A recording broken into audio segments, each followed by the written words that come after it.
સંકલનમાં પહેલીવાર સરદાર સરોવર ડેમ 131 મીટરને પાર થઈ ચૂક્યો છે, જ્યાં સરદાર સરોવર ડેમની સપાટીમાં ધરખમ વધારો જોવા મળી રહ્યો છે।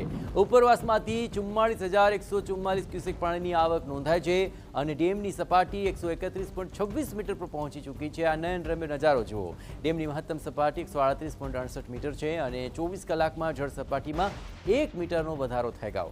હાલમાં નર્મદા ડેમ 73% જેટલો ભરાયેલો છે।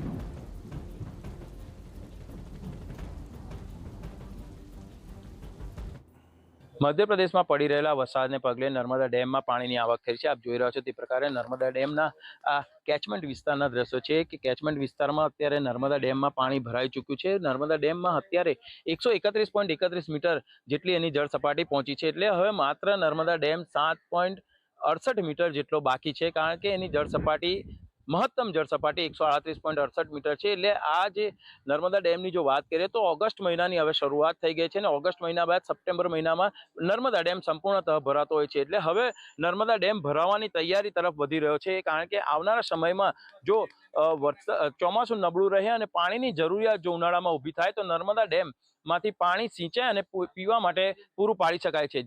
હાલ નર્મદા ડેમ 76% જેટલો ભરાયો છે। વિશાલ પાઠક, TV9, નર્મદા।